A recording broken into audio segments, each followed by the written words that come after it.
What's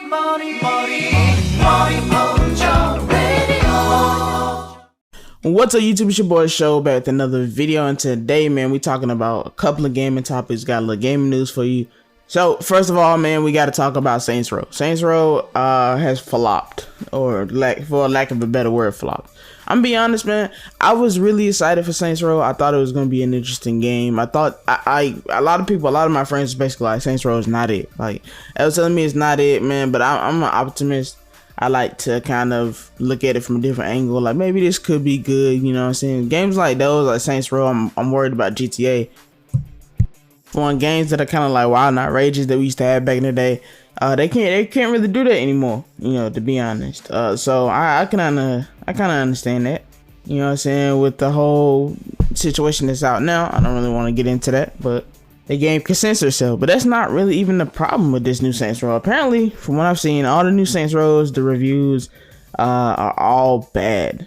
I think it's sitting there like a 60-something% on Metacritic, which is crazy because me personally, I've had this kind of grievances with games like this before. Saints Row is just a new game. I was really hyped for Dying Light because I love games that have co-op. You know, I feel like co-op is kind of dying out. Not really, honestly. There's a lot of good co-op games. It Takes Two, No Way Out, stuff like that. But I had high hopes for Dying Light, and it came out. The game was unpolished, really buggy, and just a terrible experience to actually play. The game itself was fun, but the multiplayer was an absolute mess. And in terms of Saints Row, it just basically released to be the ultimate mess. Honestly, the game is really uninspired from what I've seen. Now, I can go ahead and on record and say I haven't played the game yet, so I have to play it for myself. But from what I've seen, the general consensus around the internet, around YouTube, is that the game in itself seems like it could be something fun, but it's very uninspired. And I mean, we have a lot of like big open world type games, and you know, if you're not really doing anything revolutionary, your game is gonna flop. If your game is not like a Spider-Man or based off a character that we have a strong attachment to from other sources of media, like Wolverine and Spider-Man and those games, I think you have to work a little harder, if I'm being honest. I think you do. So I mean, obviously it is out today, and I hope that they patch it up and make it better, because there was an issue with the bugs. Bugs were really a bad issue with the game. And you know, it could be getting fixed as we speak, but to be honest, I'm so sick of games getting fixed as we speak. I mean, personally, I would like for my game to come out polished. Say what you will about games like Pokemon, but it came out decently polished. And it's also the reason why I'm really worried about Gotham Knights. And from what I've seen, the shift in the internet when they released that one trailer, it's gonna be bad, man. It's gonna be bad.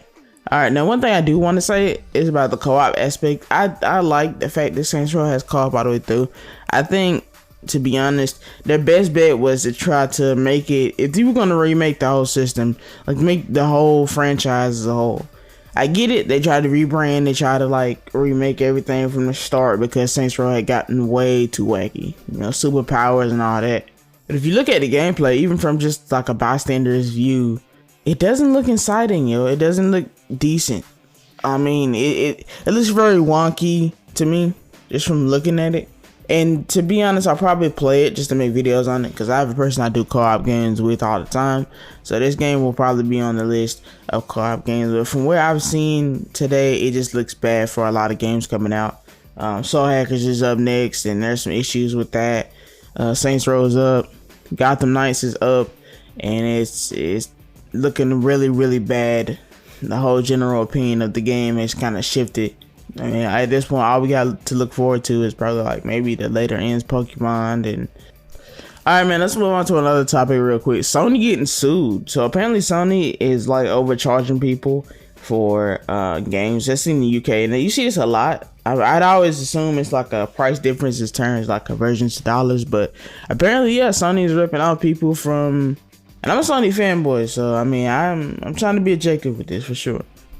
So from IGN's article, we see Sony is being sued for £5 billion of the price of its online PlayStation Store prices, with the plaintiff claiming that Sony is overcharging consumers and abusing its position as the primary seller of PlayStation games digitally.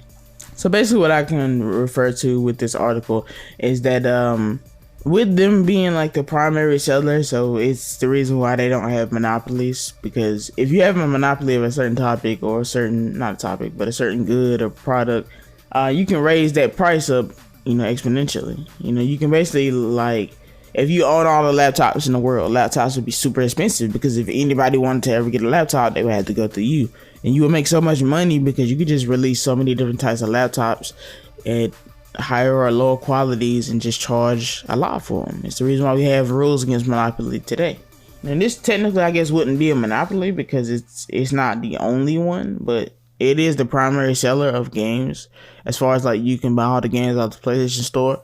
And somebody's suing in UK over there because they feel like Sony has breached some type of monopoly rule. To be honest, I'm not really very well versed in this, if I'm being honest, but from what it seems like, PlayStation getting sued because they charging way too much. They're taking a bigger cut, so the games are costing way too much. I've heard that from a lot of like videos, like you lucky this game over here costs $80 or $70. So I can definitely understand that anybody in UK could be angry over that, because to be honest, man, I don't really know the pound to dollar conversion rate, but that's a lot of money to be paying for games, and to even have it overcharged is crazy.